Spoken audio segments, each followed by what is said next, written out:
que el tipo no vivía aquí porque era un celópata, si vale el término, no sé si está bien.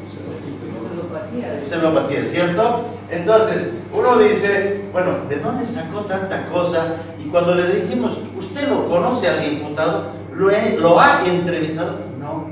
Incluso dice que él le mandaba dinero, ¿no? Claro, o sea, y supuestamente él mandaba dinero y había una dependencia económica, ¿me entiende? Cuando supuestamente ella ya estaba por poner un local de uñas, de spa, una cosa así. Lo que dice la familia tiene... Y que su madre era económico.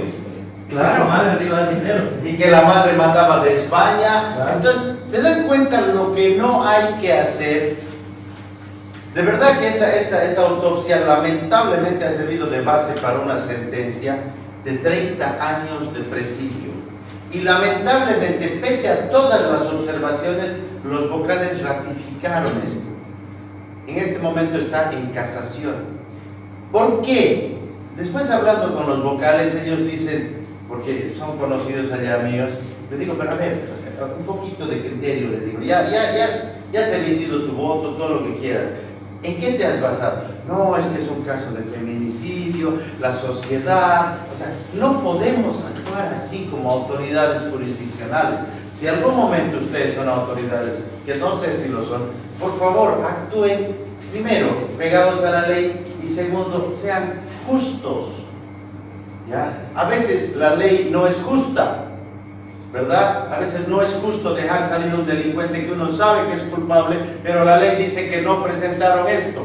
Entonces, entiendo, pero traten de actuar de esa manera, ¿verdad? Y no basarse en estas tonterías. ¿Por qué? Porque hay gente de por medio, hay un ser humano, hay familias de por medio. La familia de ese señor todos los días viene a Bolivia a llorar. Hay una mamá de ese señor que ya es mayor, la señora, y ustedes no saben la romería que vive, el Vía Crucis, ¿ya? Primero que es una familia de escasos recursos, y además que tienen que seguir ciertos protocolos para ir y venir, que pueden estar solo 3 meses, después tienen que salir no sé cuánto tiempo y volver a entrarles en otros 3 meses, etcétera, etcétera, porque si quiere la residencia, no sé qué tiene que demostrar y demás cosas, ¿cierto? Por eso Sí. Una consulta. Perdón. O sea, yo sé lo que dice, no, bueno, ha habido una pericia mal hecha, parte de eso se ha dado una sentencia y todo ello. Pero lo que yo no entiendo en el fondo de todo eso es por qué la actitud y la conducta de este señor. O sea, si él, digamos, ha visto, ¿no? Se ha suicidado allí, porque bueno, Ya. digamos, sí. ¿Por qué fue que escapó? ¿Por qué escapó? Ya, yo le explico. Eso fue algo que se dilucidó en juicio. Y en algún momento surgió esa duda. Pero ¿qué pasó? Que los testigos propios de la víctima del Ministerio Público dijeron que le pegaron. O sea, encontraron a la muchacha y los tíos y demás, que no sé qué, a desamarrarla, a ponerla en la cama, y dijeron, por tu culpa, desgraciado, pum, pum, pum, pum, pum, pum, pum, te vamos a matar, que no sé qué, pum. Entonces el hombre, en ese momento, porque era en la casa de ella, todos los familiares encima, pegándole, bueno, le pegó 1 o 2, pero resulta de que él sale a la puerta y dice, voy a ir, no, antes de eso, él dice, después de que le pegan, dice, voy a ir por una ambulancia.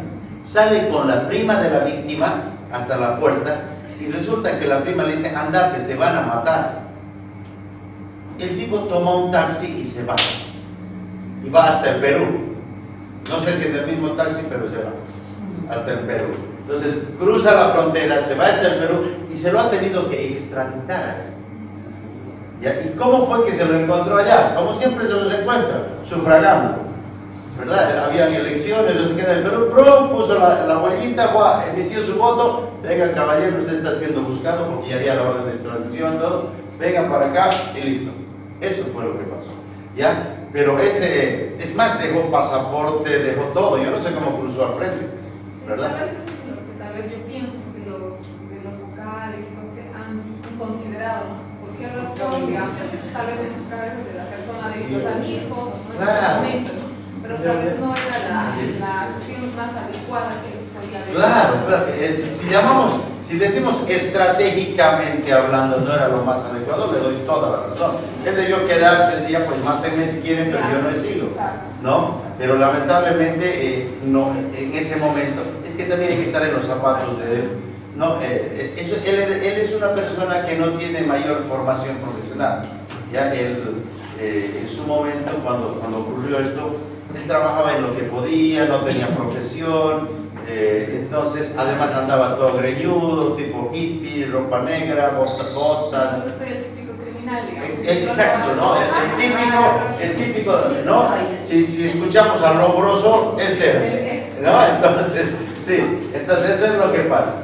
Entonces, al ver esta situación y verse, obviamente, agredido por la familia y todo el mundo, vos así, no desgraciado, que no sé qué, entonces, es más, cuando se inicia el caso, no se inicia contra él.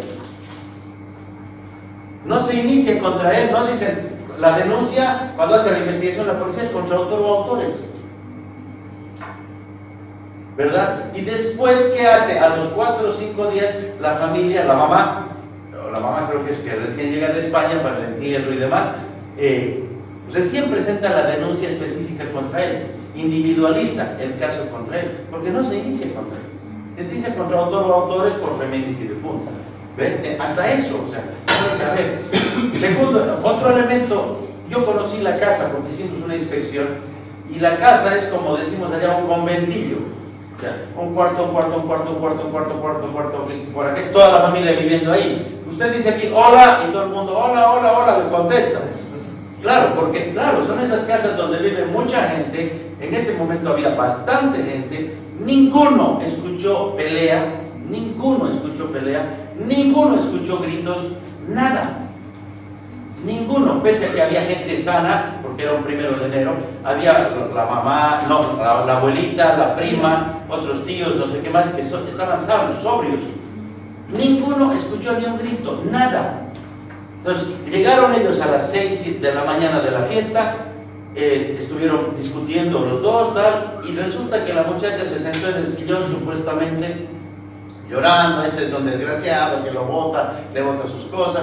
Él dice, ya, recoge su maletincito y se va a beber al piso de arriba, porque es de 3, 4 pisos la casa. Se va a beber al piso de arriba con los otros parientes y después bajaba y subía, y un rato de esos quiere abrir la puerta supuestamente y estaba con llave por dentro. Entonces, ya está enojada y se va a dormir a otro cuarto. Eso fue hasta la 1 de la tarde. A la 1 de la tarde, la tía que estaba durmiendo borracha dentro de la habitación, porque había una señora que vino con ellos y la acostaron borracha, ¿ya? Dentro de la misma habitación donde se suicidó, hubiese escuchado por lo menos una pelea. Nada. El cuarto no estaba desordenado, nada. ¿Ya? Entonces la tía despierta, a eso de la 1, dice, ya estoy mal, despierta y la ve colgada. Entonces ella grita, vengan que la fulana está muerta, que no sé qué, sube el resto recién y él aparece recién desde el otro piso. Eso fue lo que pasó.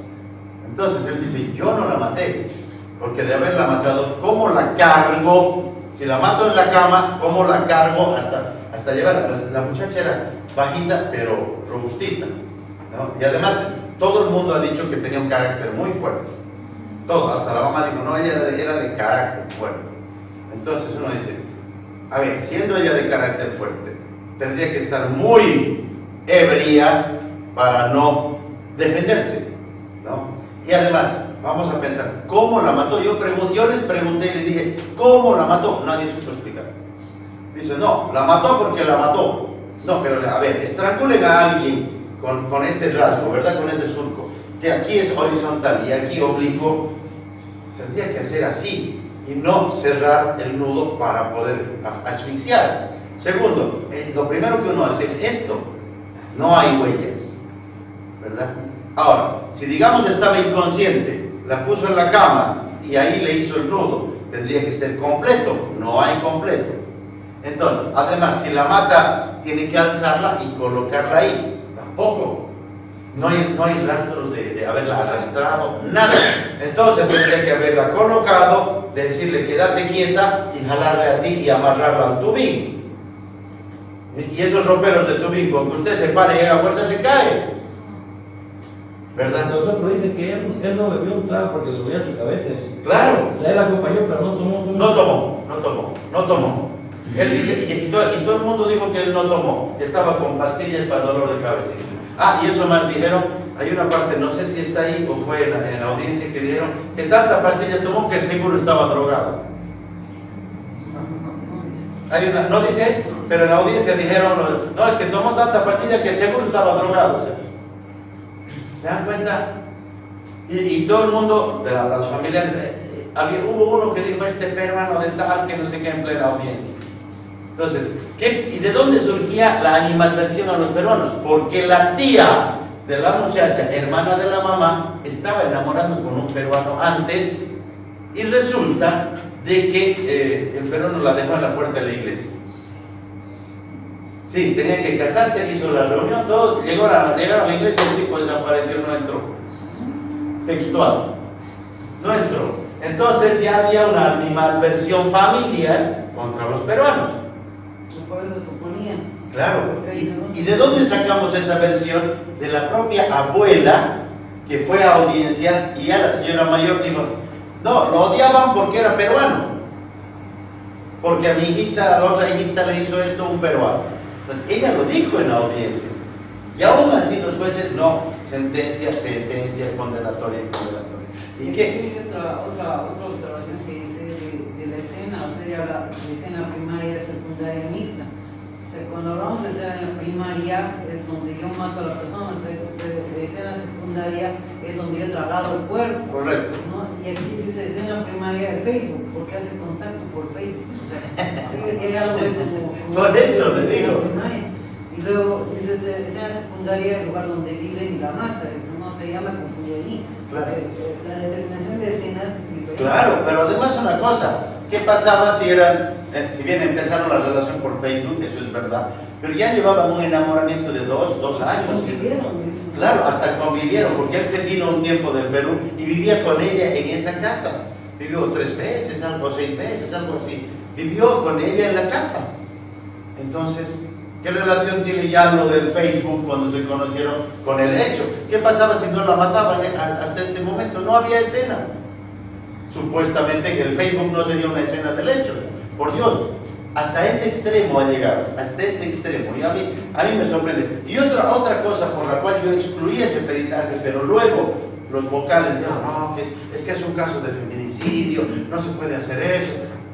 Por Dios, ¿qué fue lo que pasó? Que este peritaje lo realizaron mientras él estaba prófugo y designaron a la perito antes de declararlo rebelde a él, o sea, nunca notificaron a él. Muy bien, vamos a pensar, se hace el peritaje por la urgencia, no se lo notifica porque está rebelde, entonces, porque nunca fue declarado rebelde todavía, estaba en el trámite, pero entonces cuando designen abogado defensor, pues notifíquele con el resultado que sea. Nunca lo notificaron, estaba en total indefensión. Y aún así, bueno, primero los jueces dicen, sí, tiene razón, lo excluyen el peritaje, ahí mismo el Ministerio Público plantea la apelación, los jueces sospechosamente, si va del término, por decirlo suave, paran el juicio por la apelación de una exclusión probatoria.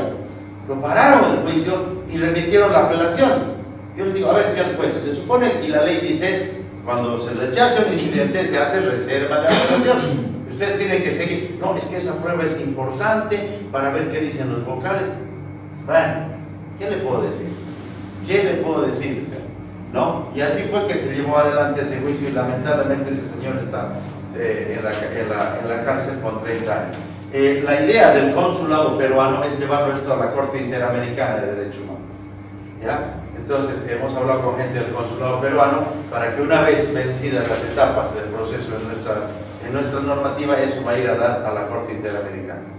¿Ya? Por eso les traje eso, porque es y de verdad que esto yo mandé hasta la Argentina, a la Asociación de Sociedad exactamente de Psicología Jurídica. Tengo un amigo ahí, Gabriel Letaif, que es el directivo ahí, y le digo, mira, tengo esta situación. Me dice, escanealo y mandalo. Entonces lo escaneo el informe y lo mando, y allá se reunieron y me pusieron un altoparlante, hicimos una llamada, exacto, vía Skype, y me dijeron, hermano, esto, gracias por mandarnos, porque nos va a servir para fines académicos, para decirles lo que no tienen que hacer a los psicólogos. Entonces, eso. Ahora, me decía también que la autopsia psicológica no sé si está autorizada para los psicólogos o tiene que hacerla un psiquiatra. ¿no? Porque es un peritaje nuevo que recién está evolucionando y que por lo tanto decían ellos de que no está muy acorde en que lo haga un psicólogo, sino que lo haga un psiquiatra que tiene conocimientos supuestamente más específicos del tema. Pero repito, eso es, quería que la analicen un poquito. Si tienen alguna otra sugerencia o observación de la autopsia psicológica, a ver, los que recién llegaron, Sí, por favor. No, yo, doctor, estaba investigando sobre un caso. Aquí en el internet no dijo que investigamos sobre los Correcto, correcto. Yo veía acá, por ejemplo, en sus conclusiones que ella, o sea, no, en ningún momento menciona entre las pruebas, o sea, no descarta el suicidio, ella solamente se va directo a hablar ya de la culpabilidad, en este caso ¿cómo se llama el señor?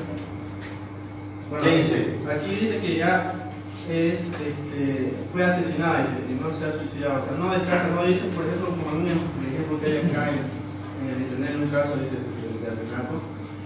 En sus conclusiones, este psicólogo no lo pone en sus conclusiones que ha habido el asesinato, sino descarta el suicidio y dice, a ver si lo leo, doctor, si usted me permite leerlo. No, claro.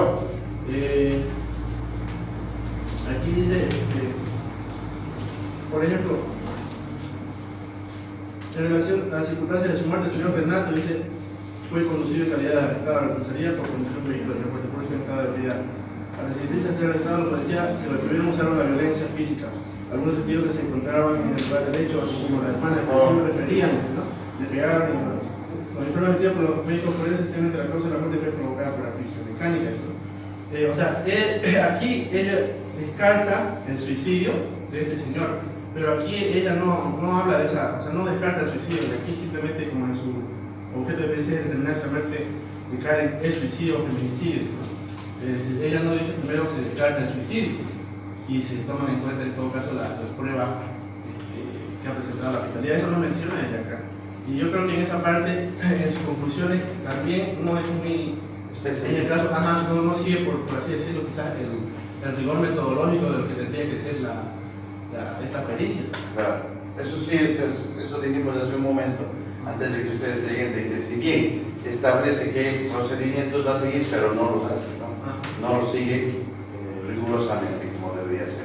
¿Alguna observación, doctor, por favor? Sí, son dos. Primero, leyendo no todo el informe, la perito no señala la fuente de la información, como por ejemplo de dónde sacó la conducta de la persona, no, en qué documento se basó. Nada, absolutamente. Sí, Y es más, dice que es un celópata, o sea, una persona que, pero nunca lo conoció ni lo entrevistó al imputado, porque estaba prófugo. y no lo señala aquí, no señala, parece que, como usted dice, se implementó nomás, ¿no? Sí. Y de lo que usted dice que es otro punto del trastorno serotípico, tampoco ella narra, no dice con quién la cerraba, ¿no? Y para que haya cero tiene que haber discusión. Como usted dice, no se nota que hubo... No hubo pelea. La habitación estaba intacta, como siempre, no estaba nada desordenado. O sea, entonces, por lo menos cuando hay pelea, ¿no? Siempre hay algún rastro que haga ver que hubo una discusión, ¿no? El celo siempre se deterioriza, ¿no? Y tiene que haber escuchado a alguien o que Sí. no, Y es más, en la acusación, la fiscalía dijo que la había estrangulado con una cuerda delgada. Y después la sentencia es porque la estranguló con la bufanda, o la mató con la bufanda. Claro, un lazo blando dijo primero, no, después, ¿cierto? Pero primero dijo una cuerda delgada del Ministerio Público. Cuando no supo de dónde sacar la cuerda delgada, ¿por qué? ¿Por qué dijeron la cuerda delgada? Porque ahí le secuestraron una bananera, bananero se llama así, ese estuchito que se coloca aquí como cinturón, y ahí él tenía una cuerdita negra, y por eso dijeron, con eso la mató. Y después, y en la acusación dice eso, dice que la mató con una cuerda delgada, etc. Y ya cuando van a juicio, dice, no, fue la bufanda, un lazo blando con lo que la ahorcó, etcétera, etcétera. Entonces, ha habido tantas contradicciones y aún así la fiscalía, perdón, los jueces lo sentenciaron. Aún así, solo por presión social. Doctor, pero también el fiscal ha sido muy duro en esto, no dio lugar, digamos, a la duda. Su imputación se basó directamente, como se dice, de pleno en ese. Claro, lo que pasa es que la fiscal era mujer. Ahora, otra cosa también, oiga, doctor, pero de todas maneras, ¿qué pasó? No, lo que pasa es que allá, y perdón que le corte, doctor, pero usted tiene toda la razón. Allá, la fiscal que estaba era la doctora, bueno, no voy a dar nombres, mejor. Pero aquí está, Armenia. Irma Armenia. La Irma es tremenda, o sea, es una persona, es como decimos allá, o aquí un pitbull, ¿cierto? Que ve la presa y como el Rottweiler aprieta y listo, no lo suelta. Es más, con la doctora Armenia yo la estimo mucho porque hemos trabajado juntos, pero ya profesionalmente hemos tenido ya inconvenientes y saliendo de la audiencia nos agarramos a besos, como corresponde, ¿no? Pero profesionalmente hemos tenido inconvenientes. Ha habido un caso de violación, ¿ya? Donde ella acusa al imputado, lo metió a la cárcel con detención preventiva por violación. Me hago cargo del caso y le digo, doctora, a ver, ¿yo estoy loco o usted está loca? Así, a ese extremo nos hablamos, ¿no? Hay mucha confianza. ¿Yo soy loco o usted está loca? Le digo, ¿por qué me dice? Mire, a ver, el examen médico forense dice, no hubo penetración. Y usted lo está imputando por violación. Y lo tiene en la cárcel 9 meses por violación. Que me hable de abuso sexual, que me hable de, no sé, alguna cosa así. Perfecto. O tentativa de violación. Pero aquí me habla usted de violación. No, eso es violación. Bueno, hemos ido a juicio. Hemos ido a juicio porque era el procedimiento de flagrancia. Supuestamente lo pescaron con los calzoncillos abajo, ¿no? Entonces hemos ido a juicio. ¿Y qué pasó? Que vamos a juicio y presenta ella a la médico forense que hizo esa revisión. La única pregunta que le he dicho es, doctora, ¿hubo violación o no hubo violación? No, no hubo violación. ¿Le puede explicar al juez cómo es cuando hay una violación? Para que entienda. Y me dice, sí, lo que pasa, ¿cómo usted determina que no? Sí, lo que pasa es que hay que ver la humedad de las, etcétera, etcétera, y ahí para ver si realmente ha habido o no ha habido, etcétera. Ahí están las este es el surco equimótico, miren, es el lado derecho que está ascendente y el lado izquierdo es horizontal. Entonces, ahí está la posición en que estaba ella apoyada en uno de las cositas donde uno coloca ropa, ¿cierto? Ahora,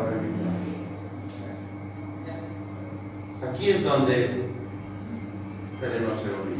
Esta es la habitación donde estaba ella. Como ven, hay habitación. Este era el baño, habitación aquí, habitación, habitación, habitación, ¿no? Después, este era el estado en el que estaba la habitación. No estaba nada botado, desordenado, no había sangre en las paredes. Es más, dijeron que encontraron una mancha color pardo rojiza en el vidrio, en el espejo, pero nunca la procesaron. Nunca la procesaron para saber de quién era. Nunca. Y después, aquí está. Este es el ropero que les digo de tubines que estaba a este lado, y esta es la bufanda que estaba así. Ah, y recuerdo algo que dijeron los parientes en el momento en que la descolgaron, si vale el término, para echarla en la cama, que esto no estaba ajustado, sino simplemente estaba aquí y había un nudo aquí a esta distancia. Entonces, ¿qué hicieron? Metieron la mano, le sacaron y la acostaron. No fue que la amarraron y pusieron el nudo aquí abajo, o sea, no había nudo ahí abajo, sino que estaba más arriba.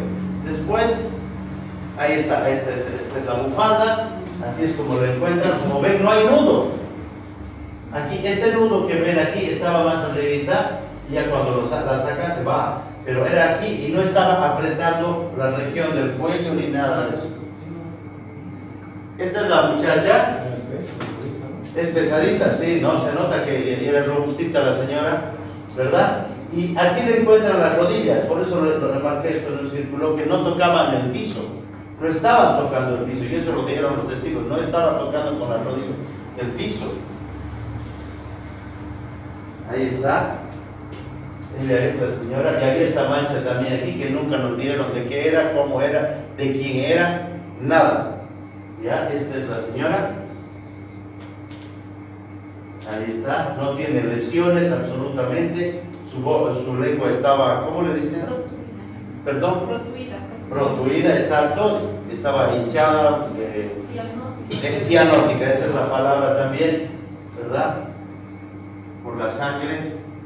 Estos dijeron que le había pegado, porque hay una parte ahí donde dice, no sé si está en este informe, donde dice que supuestamente él la pegó y con eso la puso más vulnerable, ¿verdad? La inhabilitó para defenderse, etcétera, que eso eran golpes, digo.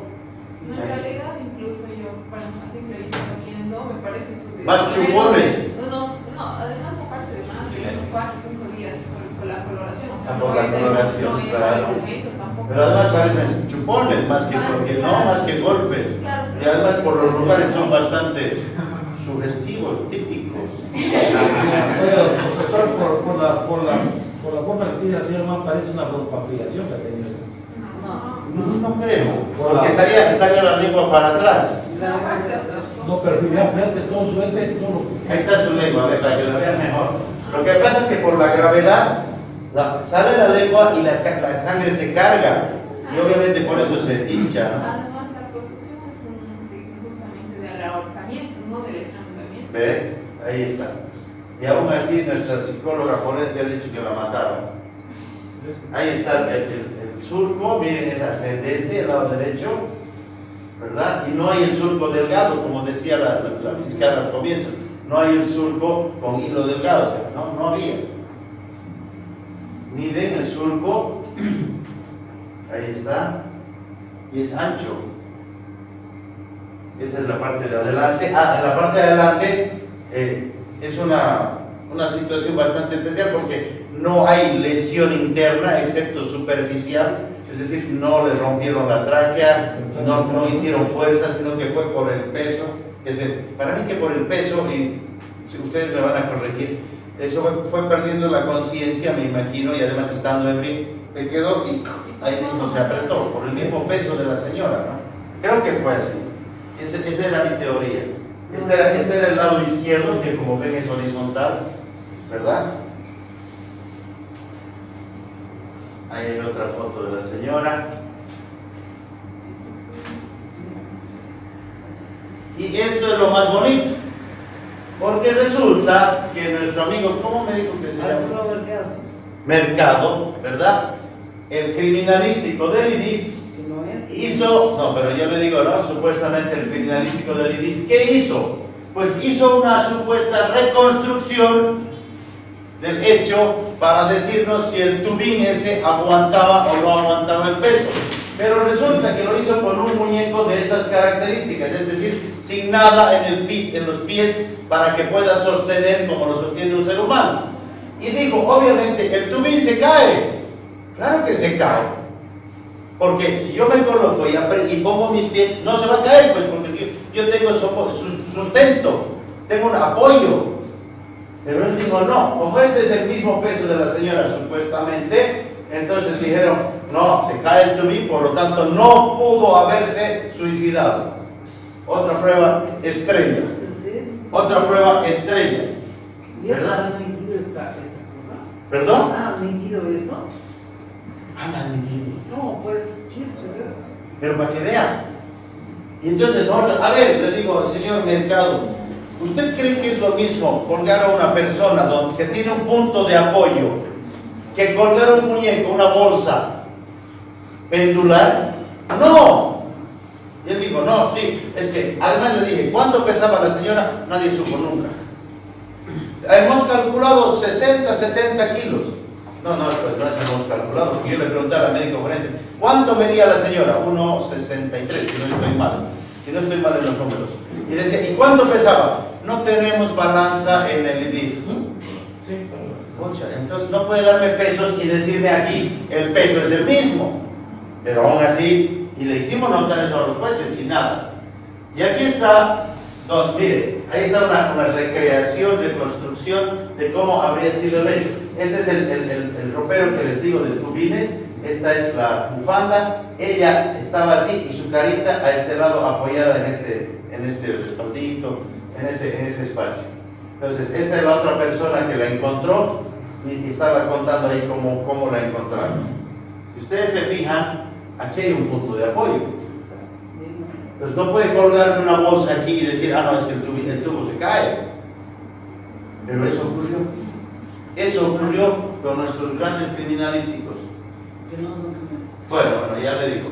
Esta es la bufanda también, o sea, la recreación. Así era el lugar. Supuestamente aquí es donde la encontraron, ¿no? Ahí está la foto cuando la encuentran, y ustedes ven aquí un nudo que no está pegado a la parte de abajo, sino era la bufanda, un nudo arriba y el nudo al tubín. Eso fue. Pero además este nudo nunca lo pudieron desatar los policías, estaba muy bien ajustado, ¿no? Y tuvieron que cortar aquí la bufanda. Entonces, imagínense una persona que mata a otro, que la tiene que sostener mientras le coloca la bufanda y encima está colocando al tubín y hace un nudo así. Ahí sí se cae. Pues. Ahí sí se cae pues el tubín, ¿verdad? El ropero este. Pero aún así, por Dios, dijeron no. Entonces, es que hay tantas cosas. Ahí está. Así la encuentran, con su cara apoyada. Esta es la tía, la que estaba borracha. Ya esa es la borracha, no le diga así. Entonces, la señora ebria. Entonces, ahí y le encontraron así a la muchacha y aquí estaba la bufanda colgando y supuestamente así estaba. Y miren, hay un punto de apoyo. Hay un punto de apoyo que en su momento se determinó que no tocaron las rodillas, sino que estaban, ¿qué se dice? ¿Genuflexionadas? Semiflexionadas acá. Que no tocaron las rodillas al piso, sino que estaban semiflexionadas. Estas son las medidas del tubín. Esta es la bufanda. Esta es la prueba que hacen con el muñeco. Ahí está la cabeza del muñeco. Y obviamente aquí es cuando se cae, ¿verdad? Se caen las cosas. Pero además una cosa, que la prueba del muñeco la hacen en otro lugar. Ya no con el otro ropero aquí trabando. ¿Sí? Esta prueba la hacen en el laboratorio. Entonces, si ustedes ven aquí, no está el ropero que estaba en L trabando. Pero esta es la oficina del IGIF, no es ni siquiera el dormitorio. No, por eso no es en el dormitorio, es en el laboratorio. ¿No? En la oficina del IDIF. Ahí hacen la prueba si el muñeco se cae. Obviamente que se va a caer el tubín o el ropero. ¿Por qué? Porque no está pues el otro que estaba ajustando, que estaba trabando. Y aparte que no está cargado, ¿no? Y no está cargado, está con unas cuantas cosas nada más. Y la reconstrucción se realiza en el mismo Debería lugar. ser en el mismo lugar. No, debería ser ahí. Debería ser, pero estamos en Bolivia. Y esta es la última foto, que es lo que han dicho de que, bueno, esto lo hizo planimetría, fotografía y dibujo forense del IDIF, donde dice de que así la colocó y que de atrás le hizo una fuerza y que la mató. Eso fue. Lamentablemente ese es nuestro caso. No se pudo hacer mucho ahí porque los jueces dijeron, no, pero es que es un caso de feminicidio, ni modo, que no sé qué. Bueno, ¿para qué vamos a discutir? Había un asunto que esperemos un ratito.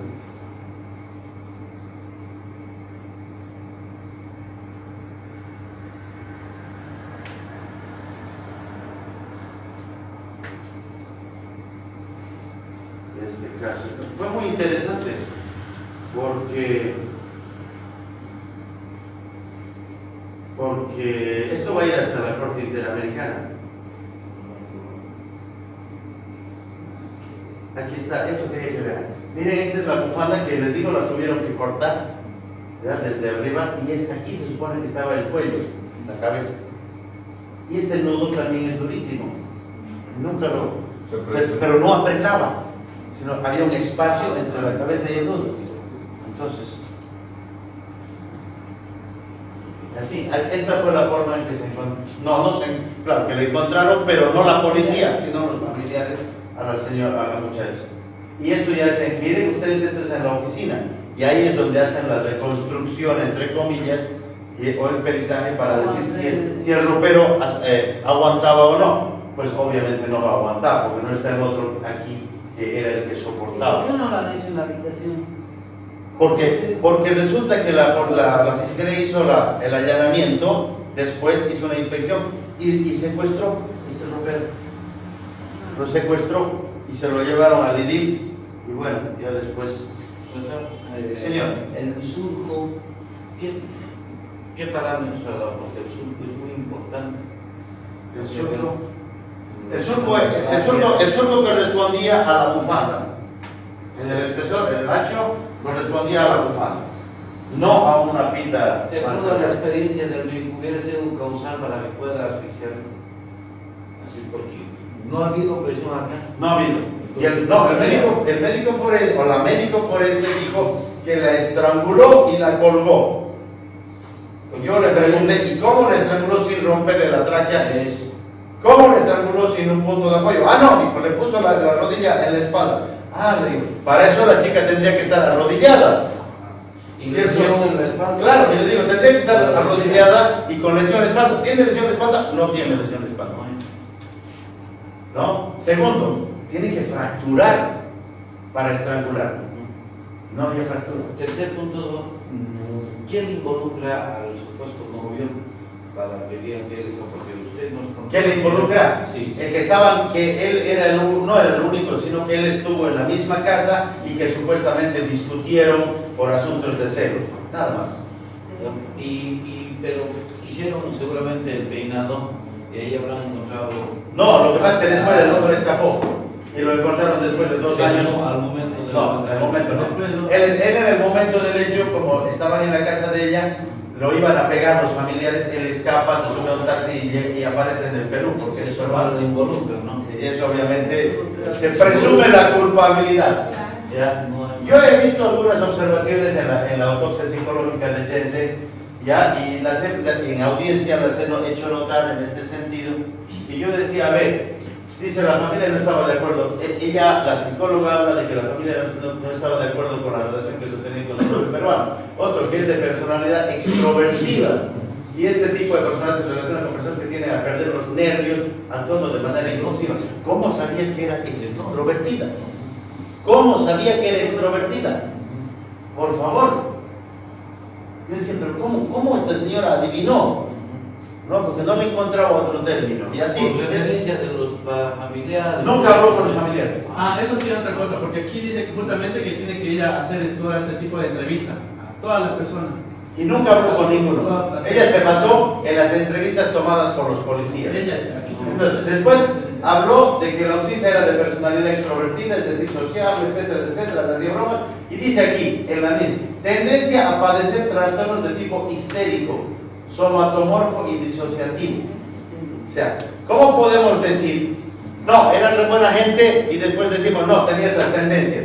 Y después me voy a la doctrina y digo, a ver, ¿qué es el trastorno somatomórfico? Se caracteriza por uno o más síntomas físicos, crónicos, acompañados de niveles significativos de angustia. Es decir, el diagnóstico del trastorno se establece cuando la persona continúa preocupada e inquieta por sus síntomas a pesar de que haya descartado los trastornos físicos. ¿Verdad? Es otra cosa, ¿no? Entonces, claro, ¿cómo puede decirme la señora tenía estos trastornos si nunca lo supo? Nunca tuvo la información que le permite establecer esto.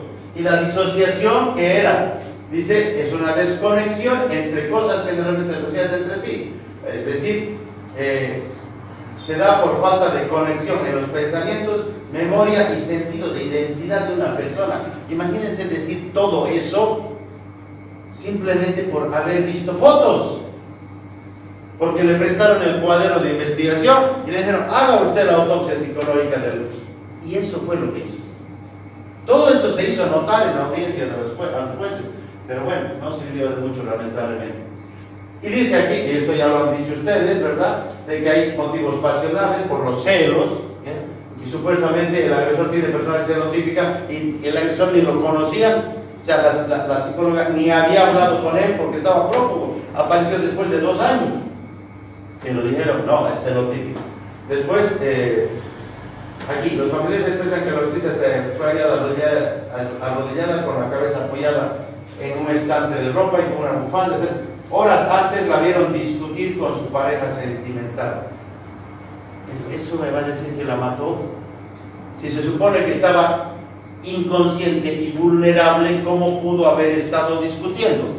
Porque ella después dice, y van a ver esto, no sé si está acá, que pasaba por un cuadro depresivo, ya que en varios declarantes sostienen que tiene el sueño de su madre, de ser madre y de establecer una familia. Entonces, ¿era alegre? ¿No era alegre? Ahí dice que tuvo un aborto espontáneo con 4 meses de gestación. Sí, también. Para su novio. Pero Sí. después dice que. Él lo vio al novio después de 2 años. O sea, por eso les digo. Y aquí miren, cuando habla de esto del 103, desde los 103 MG, ¿qué dice? Que hay una dificultad de marcha y equilibrio, alteración, etc. Depresión del sistema nervioso central. ¿Verdad? Eso es lo que dice. Pero resulta de que después, no sé si está acá esto, perdón un segundito.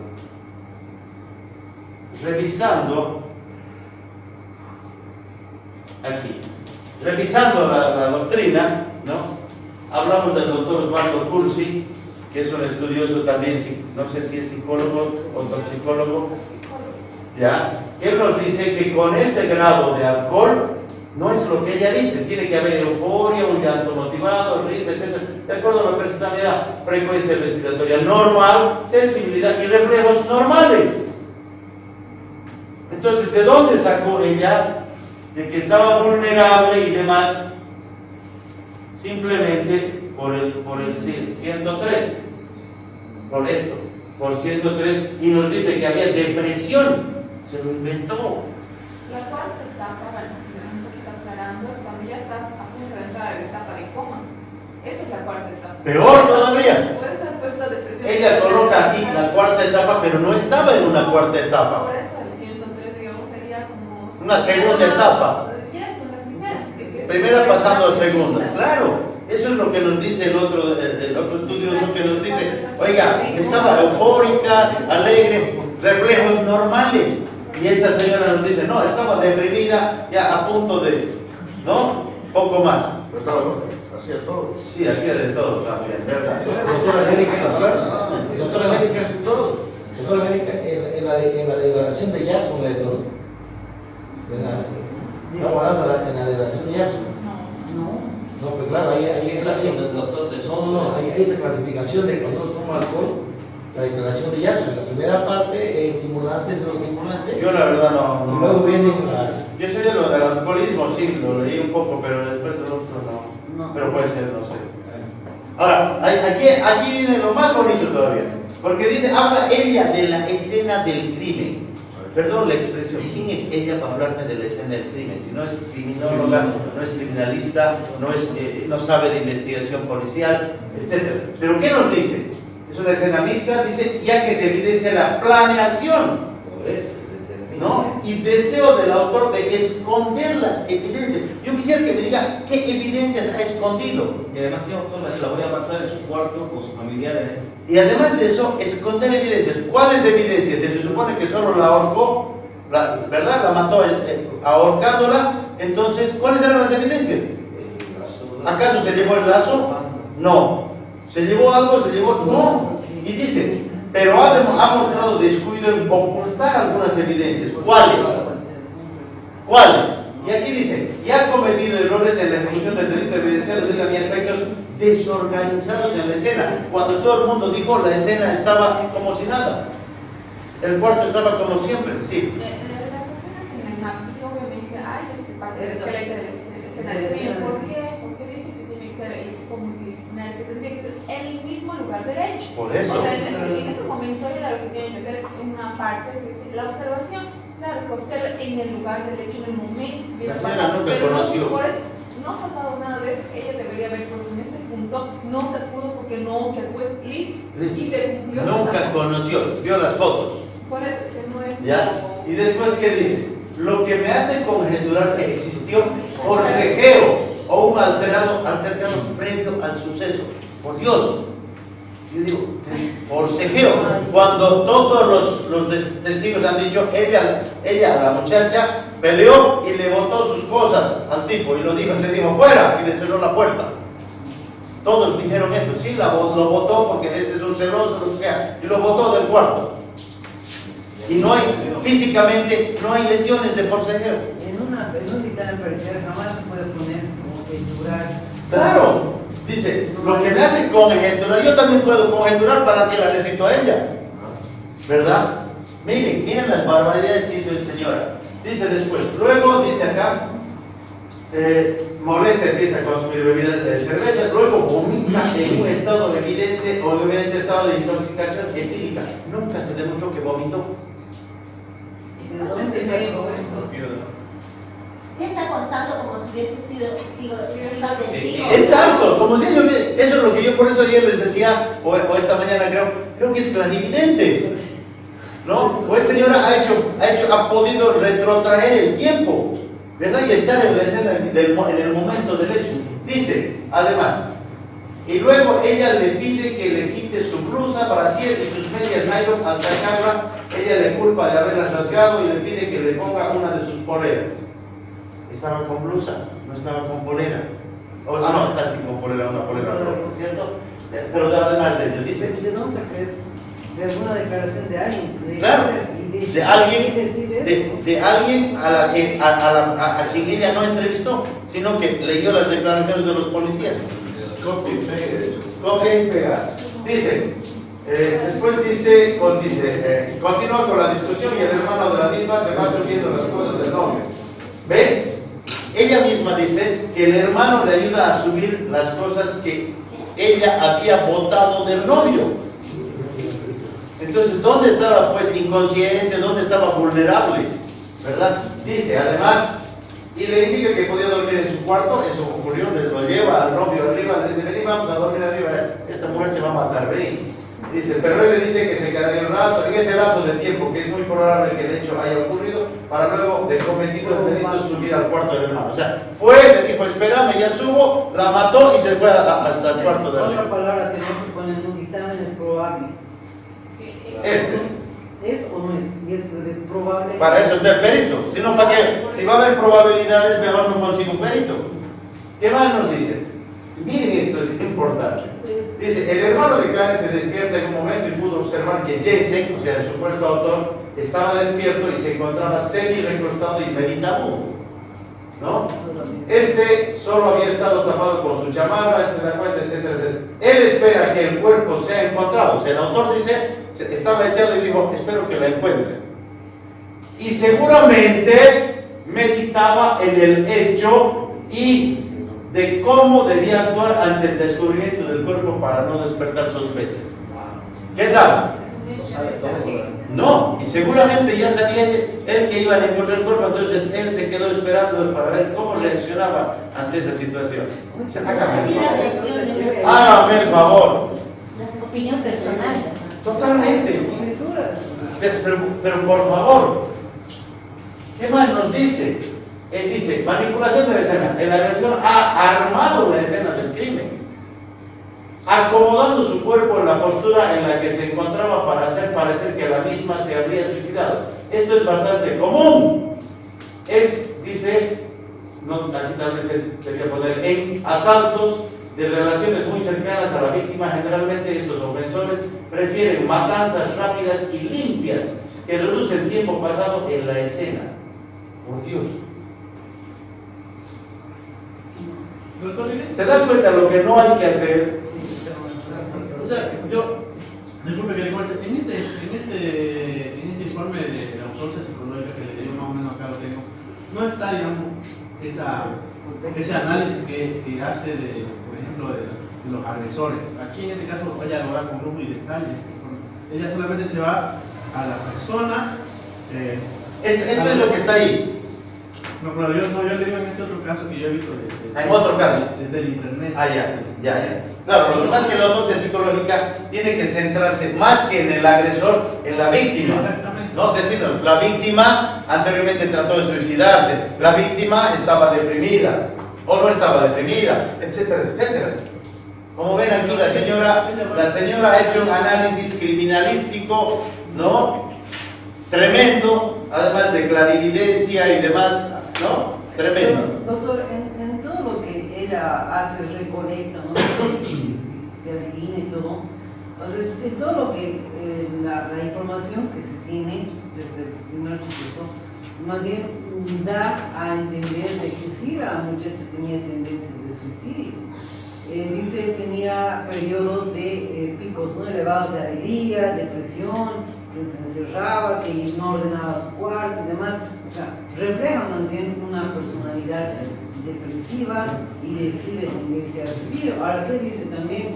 Le gustaba hacer bromas. A mi hipótesis que yo he llegado es de que ella discute con el novio y él dice yo me voy, entonces, y lo que ella ha querido hacer es tratar de chantajearle, agarrar a la chalina y me estoy suicidando por ti, y se le fue la mano. Claro, y se durmió porque estaba ebria, se puso la chalina y dijo, aquí no pasa nada, por eso no apretó el nudo ahí abajo, y se puso así, ¡pum! Lamentablemente, obviamente por el peso de la cabeza, ¿verdad?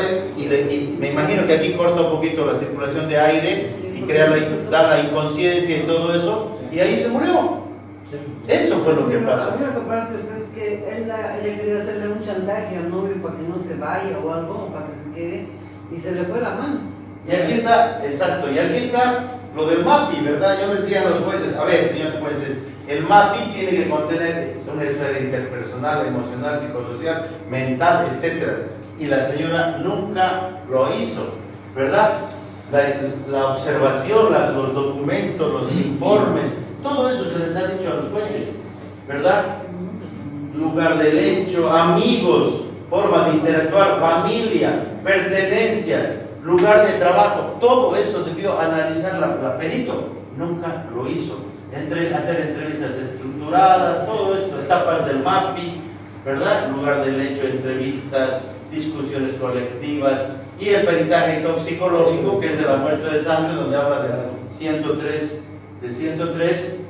y les dije, el profesor Osvaldo Cursi es profesor en toxicología, etcétera. Antes de hablar con les puse ese antecedente a los jueces, después les expliqué qué era lo que él decía, etcétera, etcétera.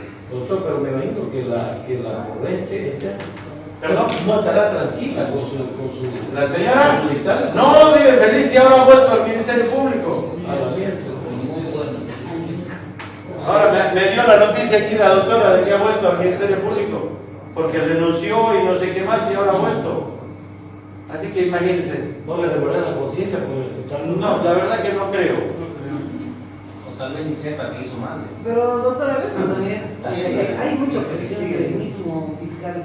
¿Hay mucha qué? Hay mucha presión a veces de fiscal. Y esa doctora Armenia, por ejemplo, a mí en un caso, ¿Sí, agarró, ella misma, es un pitbull. sí, agarro ella y me trae fotografías donde habían matado a una persona por arma de fuego, ¿no? Y me dice, haga la pericia de balística.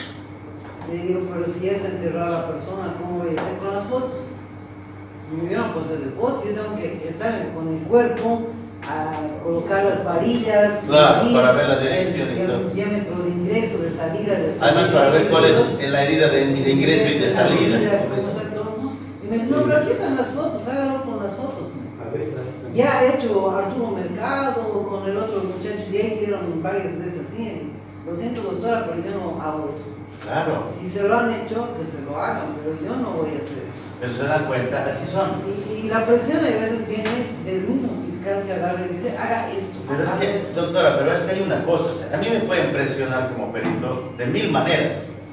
No solamente eso, las partes pueden ofrecerme plata, pero depende de mí, de agarrar y decir, oiga, yo no puedo hacer esto, o sí puedo hacer esto, o necesito esto, ¿verdad? Independientemente de la presión. Presión hay para jueces, hay para fiscales, hay para peritos, hay para todo el mundo, hasta para los abogados libres, ¿cierto? Mira, no vayas, hermano, toma, yo te pago más que tu cliente, listo. Presión hay para todos, pero depende de cada uno, profesionalmente hablando, y la ética de decir, oiga, yo no puedo hacer esto. Doctor, y en el tema de mostrar fotográfico, por ejemplo, tengo un caso ahora donde el mismo policía pone arriba fotos entregadas por la víctima.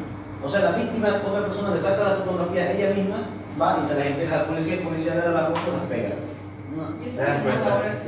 ¿Y quién le pone el sello? Le pone el sello. O sea, se dan cuenta, así funciona. Lamentablemente estas son cosas y las he querido tocar un poquito, ya para concluir lo del tema que me ha tocado desarrollar estos días, que se ven en el día a día. Son errores, por eso les he dejado esta pericia, que repito es un ejemplo de lo que no se debe de hacer. Les pido un poco de reserva en la pericia, no la hagan muy pública, por favor, que les sirva para estudio, no, porque independientemente de la señora que ha hecho la pericia, está el nombre y la dignidad de una persona que en este momento está en la cárcel. Y repito, ese caso lo estamos pensando llevar a la Corte Interamericana una vez que se venzan las etapas en Bolivia. ¿Ya? Y obviamente por eso les pido la descripción del caso. Si tienen que usarla la pericia en algún momento, utilícenla, pero traten de no hacerla pública, ¿ya? Por favor, les pido un poquito de reserva en eso, por las personas que se encuentran involucradas. ¿Perdón? Todavía se está litigando. Sí, todavía se está litigando eso, está en casación. Esperamos que la Corte Suprema, el Tribunal Supremo tenga un poco más de criterio y haga el reenvío, ordene el reenvío de este caso para ir con un tribunal más imparcial. ¿Okay? Bueno, ya para concluir la exposición, hablamos de las diferencias entre peritos y testigos. El perito tiene un conocimiento científico, el testigo un conocimiento sensorial a través de los sentidos. El perito no presenció el hecho, el testigo sí presenció el hecho. El perito es instruido en un arte, en una ciencia, tiene una capacitación, y el testigo no. Él puede ser analfabeto, puede ser un niño, puede ser cualquier persona. El perito puede excusarse y ser recusado, el testigo no puede ni excusarse ni ser recusado, ¿verdad? Si sería familiar, pero Puede ser el Papa. La única forma en que el testigo no testifique es cuando es papá, mamá, cuarto grado consanguinidad, y aún así dice podrá. O sea, si el testigo decide y dice, sé que puedo abstenerme, voy a declarar, lo hace. Hoy en día ya no hay, como antes había la tacha de testigo, ¿recuerdan? Que si es el pariente, que si es el compadre, aquí no. ¿Ya? Pero el feminicidio, el tema de la ley. Peor en la ley 348, ¿no? Porque a veces los niños, los hijos son los testigos. Entonces hay que tomarle como declaración, y ya saben que en la ley 348 las formalidades están por demás, y que inclusive la prueba se puede presentar hasta antes de sentencia. ¿Cierto? La ley 348 dice que no hay espacio para la presentación de la prueba, no hay límite. Usted puede antes de sentencia decir, señor juez, la verdad que me he olvidado, pero aquí tengo prueba, pero siempre y cuando la haya ofrecido. Es que a veces ofrece el Ministerio Público y por dejadez no la presenta, y ya estamos en juicio, y uno dice como defensa, señor juez, pido la exclusión probatoria de tal porque nunca me la han presentado, nunca la han presentado a su autoridad. Ahí saca el Ministerio Público y dice, me había olvidado, aquí está, punto. ¿Vale? Sí vale. Sí vale, lamentablemente sí vale. Artículo 97, si no estoy mal, de la ley 348, que dice, la prueba podrá ser presentada aún antes de sentencia, en cualquier etapa del proceso. ¿Ya? Ok, hay que tener cuidado con eso. El perito en la audiencia puede consultar notas, es el único que puede leer, consultar notas. El testigo no puede consultar notas. El perito puede ser interrogado por el consultor, el testigo no puede ser interrogado por el consultor. Tengan cuidado con eso. El consultor le puede decir a usted, pregúntele esto, pero él no puede interrogar directamente, sino solo al perito, ¿verdad? No a los testigos. ¿Qué más? El perito dictamina en forma oral y escrita, el testigo puede ser perito, no puede ser perito, y solo declara oralmente. En juicio estoy hablando. El perito es convocado al juicio, es convocado al juicio, mientras que el testigo tiene una presencia casual en el hecho, y obviamente va a ser convocado al juicio por su presencia casual, mientras que este señor no tiene una presencia casual del hecho, un conocimiento casual del hecho, quiero decir. El perito aquí cobra por su dictamen, obviamente si es del IDIC tiene un sueldo, ¿verdad? O si es de parte también cobra unos honorarios, mientras que el testigo no cobra por su intervención. Y el perito puede o no puede aceptar el cargo. En el IDIC sí creo que tiene que hacerlo obligatoriamente. Sin embargo, cuando es un perito de parte puede decir, no, yo no lo voy a hacer y listo. Mientras que el testigo está obligado a declarar, ¿verdad? A aceptar. ¿Cuáles son las semejanzas? Ambos actúan bajo juramento, ¿verdad? Ambos aportan información para el esclarecimiento del hecho. Ambos son citados mediante comparendo, y en caso de inasistencia con aprehensión, ¿verdad? Son compelidos compulsados, pueden ser compulsados. Ambos constituyen órganos de prueba porque introducen los elementos de prueba, eso ya hemos hablado. Los elementos probatorios de ambos se valoran bajo libre apreciación de la prueba y en forma armónica con los demás. Los consultores técnicos es una figura nueva en el Código de Procedimiento Penal, obviamente, y su actuación está íntimamente ligada a la del perito. La forma de designación, ya hemos dicho, es a nivel pericial. ¿Quién es un consultor técnico? Un experto entendido en una rama científica, técnica, del saber humano, ¿verdad? ¿Que concurre para qué? Para apoyar a las partes. Para apoyar a las partes durante el desarrollo de una pericia. ¿Ya? Y las partes obviamente pueden proponer los consultores técnicos. El juez o tribunal dice, según las reglas aplicables a los peritos, puede autorizar la intervención de los consultores técnicos, mientras que la fiscalía los nombrará directamente en etapa preparatoria. Bueno, aspectos que rompe el principio de igualdad, pues mientras la defensa y la acusación particular requieren la autorización del fiscal, del juez, el fiscal. Bueno, creo que con esto hemos... Sí. Perdón, a veces en la acusación fiscal lo ponen a un perito o a una psicóloga en el lugar donde dice prueba testifical en vez de pericial. ¿Es correcto? ¿Eso se puede subsanar el juicio o es que el perito, aunque si la han puesto como prueba testifical, tiene que pasar como testigo y no como perito? Mire, allá en Sucre, y les digo cómo se hace allá, no sé cómo lo estarán haciendo aquí, pero lo que pasa es que la ley no establece límites en ese sentido, ni establece un orden o correlación al momento de ofrecer la prueba. ¿Ya? Usted puede decir documentales, tal documento, testificales, Hugo Paco Luis, y luego, si no se va a hacer el peritaje, porque ya se ha hecho y se está presentando como documental, pero usted quiere que vaya su perito a declarar para ratificar su informe, para darle fuerza, entonces usted lo ofrece como prueba pericial, no, porque prueba pericial es la que se va a hacer en juicio. Si yo digo, ofrezco la pericial de Juancito, ¿verdad? Es como decirle, señor juez, en juicio vamos a hacer esta prueba pericial. Pero él ya no va a hacer la prueba pericial en juicio, porque ya la practicó en etapa preparatoria. Lo que va a hacer es declarar para ratificar o mejorar su informe o aclarar su informe. Entonces, ¿perdón? Entonces testificar. Claro, lo colocan como testificar, porque si bien no es testigo, pero está yendo a ratificar lo hecho en etapa preparatoria. Si yo lo coloco como prueba pericial, es porque va a ser una pericia en juicio. Interesante, porque allá, por ejemplo, lo que se hace, y ya en juicio se hizo varias veces, también, de que lo ponen como testigo y el abogado, que conste, señor juez, de que está como calidad de testigo y no como perito, no lo pusieron ahí, por lo tanto no puede consultar ningún documento que el juez, el tribunal agarre que dice, muy bien, usted no puede consultar, ¿qué sabe del hecho? ¿Qué sabe? Pero es que si yo lo coloco como prueba pericial, le estoy diciendo al juez, voy a practicar la pericia en juicio. Pero resulta que la pericia ya está hecha. Ya puede presentarla como documental y lo que quiero es que él ratifique, ¿verdad? No ponemos, los jueces allá en Sucre no ponen límite a eso, porque no afecta ningún derecho. O sea, ¿qué derecho afecta el hecho, si vale la redundancia, qué derecho afecta el hecho de que el sujeto sea ofrecido como testigo o como perito? ¿Verdad? No afecta ningún derecho, porque usted sabe de lo que tiene que defenderse, que es lo principal, derecho a la defensa.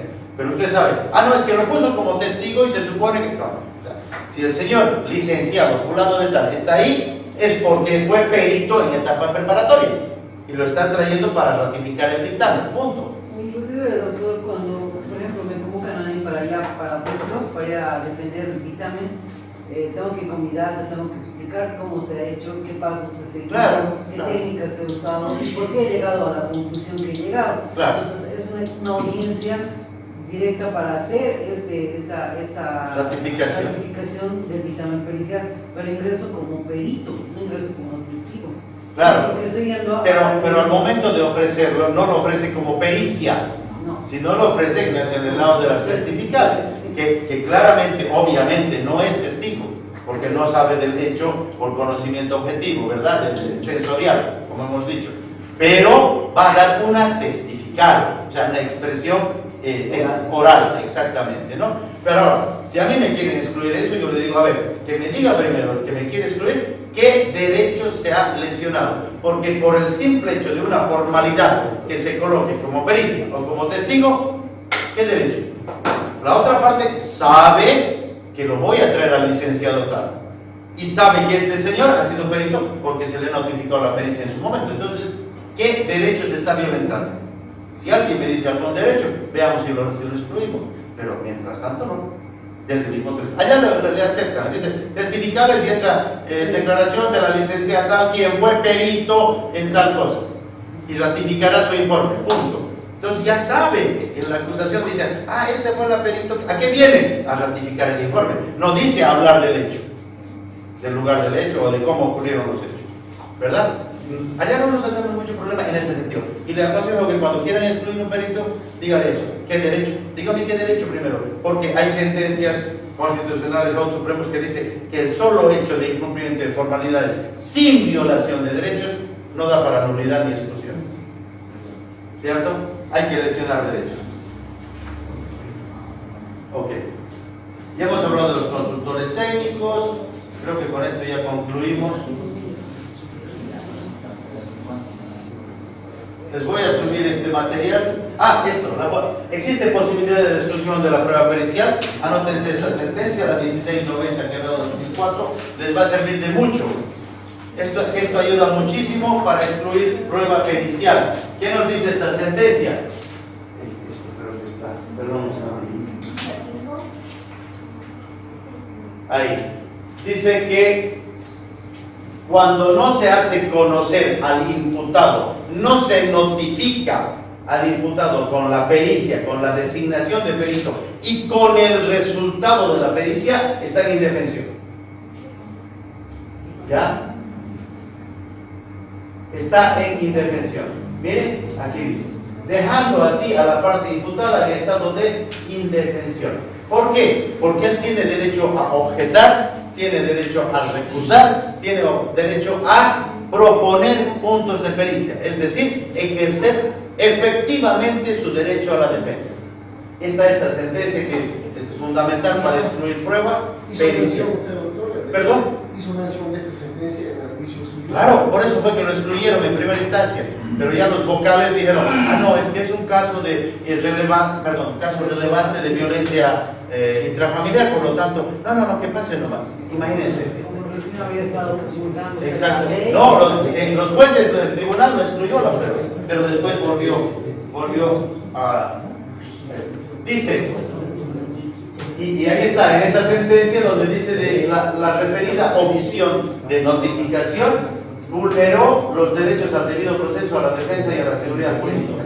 Como se tiene establecido, implicaron violación de derechos y garantías, lo que configura un defecto absoluto que no es susceptible de convalidación. Entonces, esa sentencia es básica, importantísima, para que ustedes puedan utilizarla. Hasta aquí he llegado con la presentación. ¿Algún tipo de pregunta, duda, aclaración, algún tema que quieran tocar respecto a peritajes, metaperitajes? Ya sabemos, no existen los metaperitajes en nuestra legislación. Lo que sí existen son los consultores técnicos.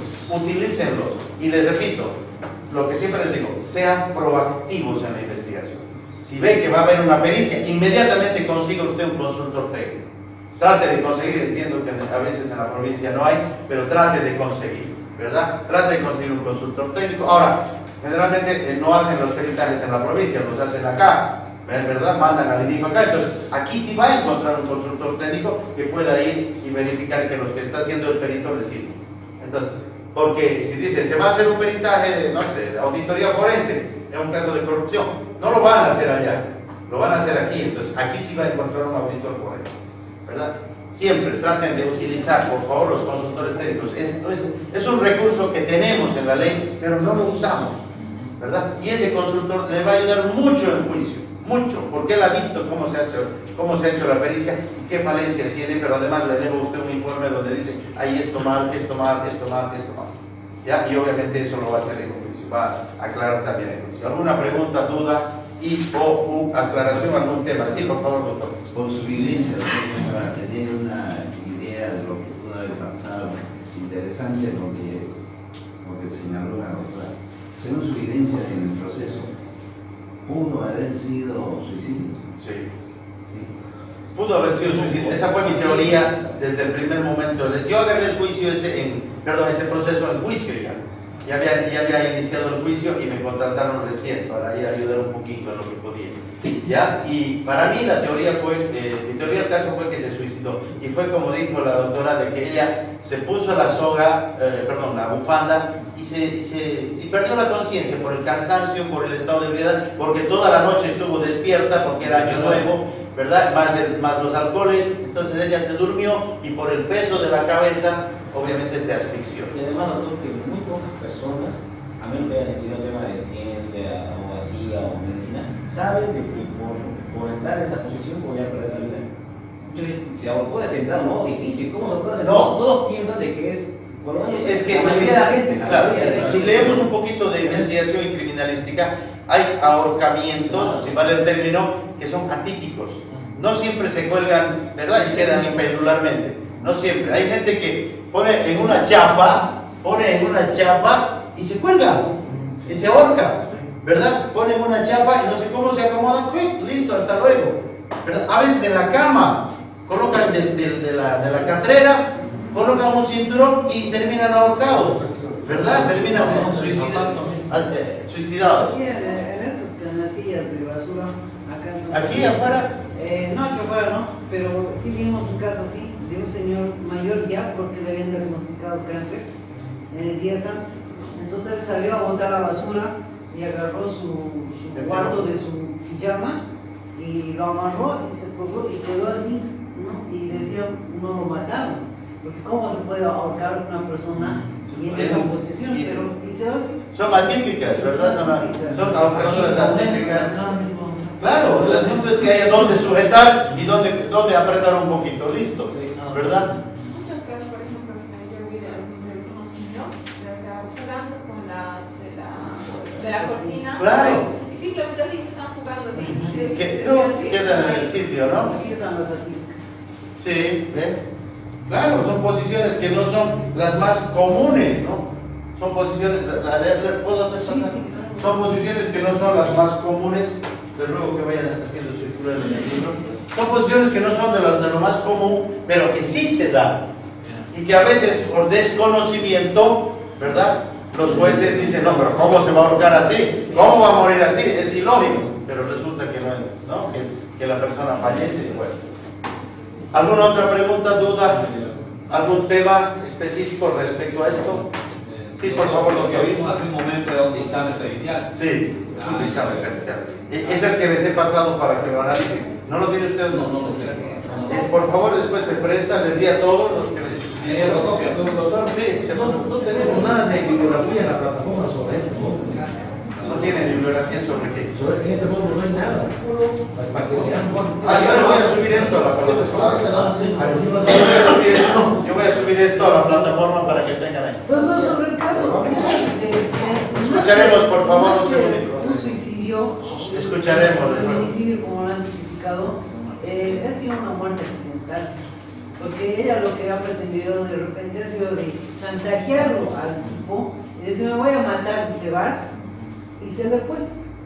Ha sido accidental por todo el estado. Pero el problema de eso, de plantearlo como muerte accidental, ¿qué pasaba, doctora, si yo lo planteaba así? Que hubiese dicho, para chantajearlo, tendría que haber estado presente el chico. Y no hizo nada. Claro, y no hizo nada. Claro. Entonces, si yo también la pensé, dije, o digo que no, y dije, si yo planteo que este señor que lo estaba chantajeando tendría que haber estado presente para decirle, mira, me voy a ahorcar por tu culpa, ¿no? Y se quedó dormida y el otro se salió. Ay, perdón.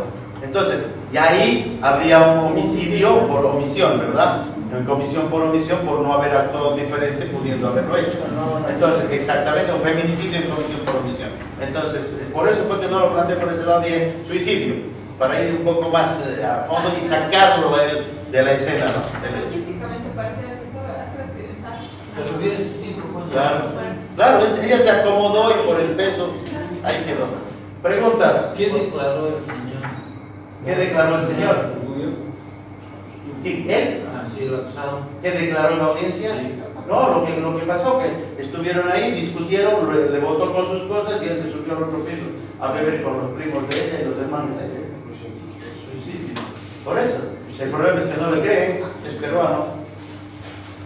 Y los peruanos no son peruanos. No pasa. Lo que Perdón. molestó más es el hecho de haber huido, digamos. Claro, lo que pasa es que él después se va porque lo querían matar a golpes los familiares cuando lo encontraron muerta, entonces escapó de ahí y volvió a los 2 años con extradición. Y la prima declaró que ella fue la que dijo la paz de Claro, la prima declaró cuando le dijo, no, te van a matar mis familiares, anda, y después vuelve, ya no volvió. Pero no olvides que la prima estaba de pronto. No, otra prima la que le encontró que estaba cuerda. Y fueron a buscar una ambulancia y todo eso. Preguntas, creo que El dictamen se emite entonces hasta dentro de la etapa preparatoria, ¿verdad? ese se ha hecho en etapa preparatoria, pero puede hacerse en juicio sin ningún problema. Correcto. Acá yo noto algo interesante. Ya hace una conclusión. Sí. Diciendo que fue asesinada y no se ha suicidado. ¿Para qué proceso acaso esto no estaría ya vulnerando el derecho? Estaría vulnerando hasta la presunción de inocencia. No se podía haber con todo ese conglomerado de derechos vulnerados haber excluido este dictamen. En primera instancia se ha excluido ese dictamen, pero repito, el Ministerio Público lo que hizo fue apelar en plena, dentro del juicio, apeló y sorpresivamente los jueces subieron en apelación, pararon el juicio.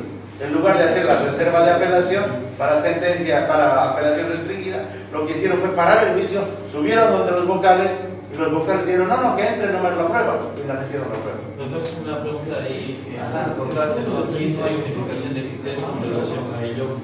Planteo una excepción de extinción por decisión máxima de la y por si de ganar. Y ese momento hacen apelación la contraparte. En ese momento se para el proceso y se remite. Pero no, ya no hay proceso, pues si ya le dieron la razón, Por eso, pero ya está parado. ya está. Ahora vayamos en el hipotético caso que me denuncie. Me dicen improbable. Ya. Entonces no sería lo correcto que en ese momento también se pare el proceso y se remita a la sala. Claro, para que determine lo que si- pasa es que si leemos el 308, las extinciones son de previo y especial pronunciamiento. Entonces lo que acostumbramos allá es que si usted plantea una extinción, vamos a pensar por duración máxima o por prescripción, ¿verdad? Y el juez en primera instancia le dice no, usted a los 3 días presenta la apelación. ¿Para qué? Porque es ilógico llegar a una sentencia, ¿verdad? Y después reciben apelación restringida, decirles, oiga, también he pedido extinción, y ahí digan, pero deben haberlo extinguido allá. ¿Me entiende? Entonces, ¿para qué vamos a llevar 3 meses de juicio cuando puede extinguirse? ¿Verdad? Es por lógica eso. Así funciona. ¿Preguntas? Disculpe, más que todo era para aclarar lo que estábamos mencionando el otro día de la lista con la doctora. Sí. El tema de los Peritos. de los que están peritos, los registros de los peritos, ¿no? Ahí en el órgano judicial me decía usted, ¿no? Yo tengo que hacer la solicitud con guía requerimiento para que ellos me pasen la lista. Sí, ¿no? Pide, ¿no? En servicios judiciales es lo que se Pero eso solicita. ya están mandados, o sea, Ya ya son- lo sacan. ya era lista. Yo creo que para saber quiénes son los peritos no necesita requerimiento. Lo que necesita el requerimiento es para la designación. Pero para saber quiénes son, usted acuda a la entidad y dígale, quisiera que me diga quiénes son los peritos en esta especialidad, y de acuerdo a eso, usted le dice al fiscal, habiéndoseme informado que los peritos son estos, pido la designación de este. Punto. Obviamente usted tendría que haber hablado antes con él y explicarle el caso, ¿no? Para no sorprenderlo y decirle, usted va a ser perito de esto y yo no sé. No, tengo una pregunta. Tengo un caso de que el padre de la víctima, que es una menor de edad, que supuestamente fue violación, porque tiene menos de 14 años, Ya. y el otro tipo tiene 17 años. Ya, Entonces, el violador. Había consentimiento, obviamente, de violación porque tiene menos de 14 años. Pero ahora el padre, que es abogado, es padre de la víctima, es la misma persona. Y cuando se llegue a juicio, él siendo también propuesto como testigo, Afuera. tendría que poner un abogado aparte. Claro. Por lo menos mientras él testifica. Después que testifique, siéntese, pero antes afuera. Claro. Sí, sí, tiene que salir afuera. Claro, porque es El testigo. 350 dice eso. El 350 dice Claro, yo por el ejemplo, testigo es afuera afuera es. y después, ya que entre, ya una vez que testifique, siéntese ahí al lado de la víctima, participe si quiere, no hay ningún problema. Y puede ser que sea un abogado después de que salga. Claro. No hay impedimento. Lo que sí no puede ser testigo estando allá adentro. ¿Me entiende? Ahorita se cita como padre Claro. de la víctima, abogado, testigo. No, claro, él puede hacer, es más, Es más, él puede ejercer la defensa material porque es menor de edad. No, nada le impide estar como abogado o como papá de la víctima y también preguntar. ¿Por qué? Porque está ejerciendo la defensa material de la niña.